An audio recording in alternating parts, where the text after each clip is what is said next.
Moving and cupping selected pictures. এখানে আমরা যেই ইমেজগুলো দেখতে পাচ্ছি, এই ইমেজটি নিচের যে ইমেজটি রয়েছে তার উপরে যদি আমরা ড্র্যাগ অ্যান্ড পেস্ট করতে চাই, সেক্ষেত্রে ড্র্যাগ করে ছেড়ে দিলেই মুভ টুলের সাহায্যে পেস্ট হয়ে যাবে। আমরা এই কাজটি পুরোপুরি সিলেক্ট করে copy or cut, Ctrl C or Ctrl X,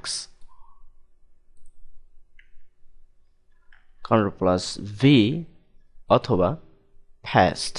আমাদের মুভ করানোর জন্য যেই অপশনটি আমরা প্রথমেই ব্যবহার করলাম, ড্র্যাগ অ্যান্ড পেস্ট, সেটি ব্যবহার করলে কম্পিউটারে যে মেমোরি রয়েছে ক্লিপবোর্ড হিসেবে কপি করলে আমরা যেই মেমোরিতে এর ডাটাগুলো পেয়ে থাকি সেই মেমোরিটি আর ব্যবহার হবে না।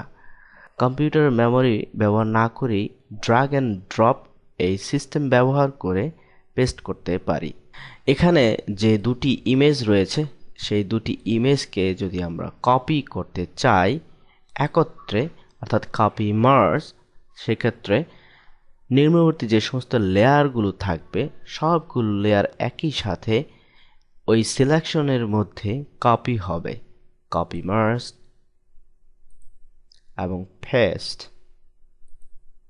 হ্যাঁ, এখানে দুটি লেয়ার একই সময়ে সিলেকশন ঘটেছে, যার জন্য কপি মার্জ করে দুটিকেই একসাথে পেস্ট করতে সক্ষম হয়েছে।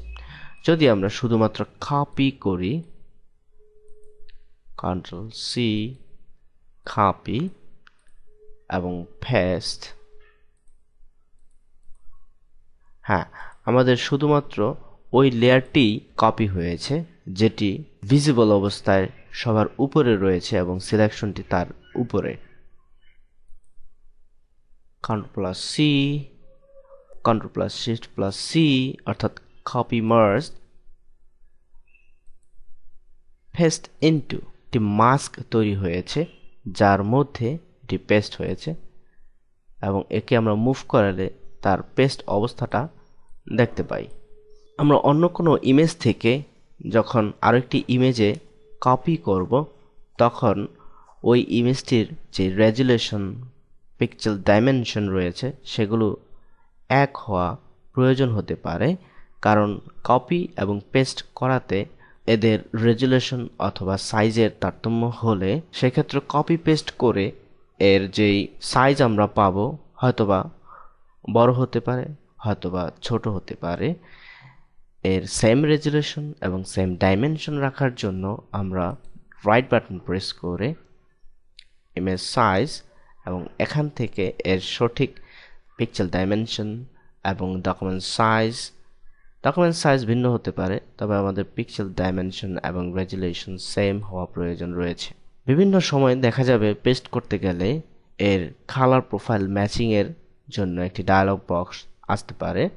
সেক্ষেত্রে আমরা সেম কালার প্রোফাইল ব্যবহার করে এই কপি পেস্টের কাজগুলো করব, কারণ সেম কালার ব্যবহার না করলে same profile, same colour space অথবা সেম কালার সেটিং যদি ব্যবহার না করি সেক্ষেত্রে এর যেই মিসম্যাচিংয়ের ব্যাপারটি রয়েছে সেটিকে ঠিক করার জন্য পেস্টের সময় অপশনটি আমরা পেতে পারি। Copy between applications. ফটোশপের ভিতরে যে সমস্ত ইমেজগুলো রয়েছে সে সমস্ত ইমেজগুলোকে আমরা সিলেক্ট করে অন্যান্য অ্যাপ্লিকেশনের জন্য কপি পেস্ট করতে পারি, অথবা অন্যান্য কোনো ইমেজ বা অন্যান্য কোনো আর্টওয়ার্ক অন্য কোনো অ্যাপ্লিকেশন এর কপি এবং পেস্ট করতে পারি ফটোশপের ভিতরে। এই সার্ভিসগুলো পেতে হলে আমরা ক্রিয়েটিভ সুইট ব্যবহার করে থাকব।